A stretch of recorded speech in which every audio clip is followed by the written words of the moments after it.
सर्व घरातली मुलं ही त्यांना आपली मुलं असल्यासारखी वाटतात आणि हीच भावना आदरणीय मोदी साहेबांनी आपल्या एकंदर वक्तव्यामधून सिद्ध केलेली आहे. मोदींनी व्हिडिओ आल्यानंतर संजय राऊत असं म्हणतायत, की मोदींनी कालचा व्हिडिओ करणं म्हणजे त्यांनी शरणागती पत्करली आहे आणि त्यांना इथे आता भ्रमिष्ट झालेले आहे. संजय राऊत हे नेहमीच असंबद्ध बोलण्यासाठी प्रसिद्ध आहे. एक गोष्ट अशी आहे की मुळातच हे सगळं प्रकरण आपण लक्षात घेतलं पाहिजे की कशामधून उद्भवलेलं आहे, की एका केसच्या संदर्भात तरुणाईला कॉक्रोचची उपमा देण्यात आली. ती उपमा कुठल्या राजकीय नेत्याने दिलेली नव्हती, तर ती ओघाओघामध्ये आपल्या देशाचे मुख्य न्यायाधीश सूर्यकांतजी यांच्याकडून आलेली होती.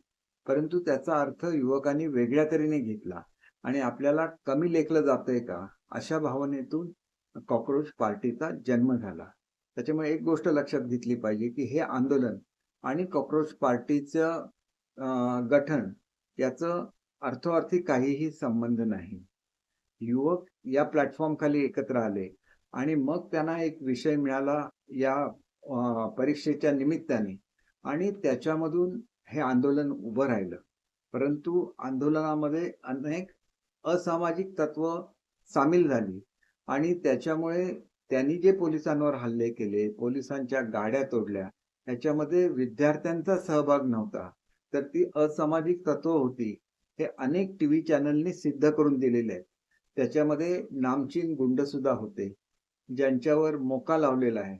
अशा स्वरूपाचे गुंड आणि त्यांच्या टोळ्या होत्या. मग ह्यांचा शिरकाव कसा झाला?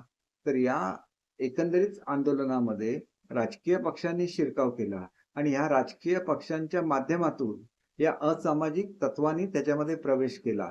त्याच्यामुळे विद्यार्थ्यांचा विषय बाजूला राहिला आणि जो हिंसाचार झाला त्याच्यामधून लाठी चार्ज झाला आणि ह्या लाठी चार्ज मधून विद्यार्थी दुखावले गेले.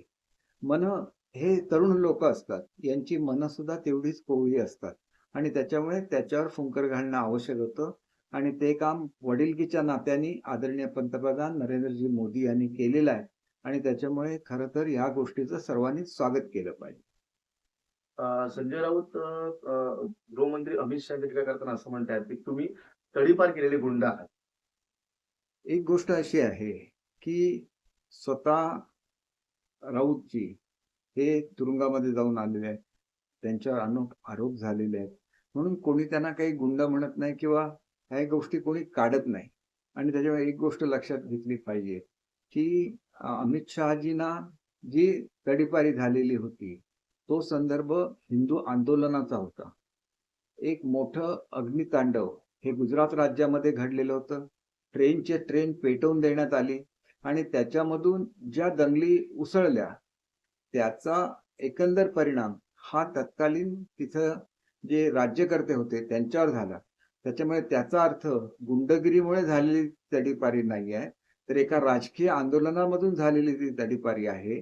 त्याच्यामुळे अनेक वेळेला ज्यावेळेला राम मंदिरचं आंदोलन झालं, अनेक लोकांवर केसेस केल्या गेल्या. त्याच्यामध्ये वेगवेगळे आरोप ठेवण्यात आले. पण याचा अर्थ त्यांनी काही गुंडगिरीच्या माध्यमातून ते केलेलं नव्हतं. ते एक आंदोलन होतं आणि आंदोलनाच्या माध्यमातून झालेले हे खटले होते आणि त्याच्यामुळे अशा दृष्टीने देशाच्या गृहमंत्र्यांबद्दल उद्गार काढणं हे फारसं योग्य आहे असं मला स्वतःला वाटत नाही. मला एकच सांगायचं आहे की आज जी इराणचं युद्ध चालू आहे त्याच्यामध्ये भारतीय नौकांवर ज्याला हल्ला केली त्याला भारत देश जगातला एकमेव देश आहे की ज्यांनी आपल्या युद्धनौका इराणला पाठवल्या आणि त्यांना दाखवून दिलं की तुम्ही आमच्या लोकांवर थोडा जरी हल्ला केला तरी तुम्ही जरी आमचे मित्र असला तरी तुमच्यावर प्रतिहल्ला करण्याला आम्ही कमी पडणार नाही. हे सिद्ध करून दाखवणारा एकमेव जगातला देश हा भारत होता आणि हे नेतृत्व मोदी साहेबांनी केलेलं आहे. म्हणून त्या नेतृत्वाचा गौरव झाला पाहिजे आणि तुम्ही कुठल्या दृष्टीने कुठलं राजकारण करताय हे सुद्धा खरोखर लज्जास्पद आहे असं मला वाटतं. भाई आता परीक्षा सुधारणा विधेयकाचं कायद्यात रूपांतर होतंय आणि त्यामुळे ज्या त्रुटी आहेत त्या दूर करून गुन्हेगारांवर वचक बसवण्यासाठी अत्यंत कठोर शिक्षा, जलद तपास आणि वेगवान निकालाच्या तरतुदी त्या कायद्यामध्ये केल्या जाणार आहेत. हे खरोखर स्वागतार्ह आहे ज्यावेळेला मी शिक्षण खात्याचा मंत्री होतो, त्यावेळेला कॉपीमुक्त परीक्षा हे अभियान आम्ही राबवलेलं होतं संपूर्ण महाराष्ट्रामध्ये. प्रत्येक जिल्ह्याचे जिल्हाधिकारी, पोलीस अधीक्षक, त्या जिल्ह्याचे सीओ हे सगळे ह्या चळवळीमध्ये सामील होते. प्रत्येकावर जबाबदाऱ्या दिलेल्या होत्या आणि मोठ्या प्रमाणात कॉपीवर प्रतिबंध घालण्याचा प्रयोग महाराष्ट्रामध्ये झाला. याचा परिणाम असा झाला, की पहिल्या वर्षी थोडासा रिझल्ट कमी झाला. परंतु मुलं कॉपी करता येत नाही म्हटल्यानंतर मुलं अभ्यास करायला लागली आणि ज्या विभागांचा रिझल्ट कमी येत होता, ते विभाग सुद्धा पुढे अग्रेसर व्हायला लागले.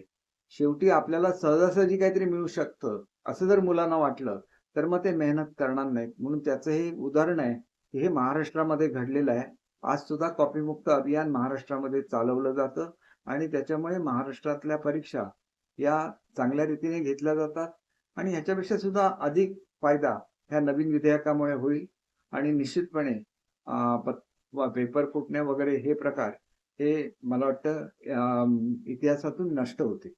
म्हणजे इथे शेवटचा प्रश्न.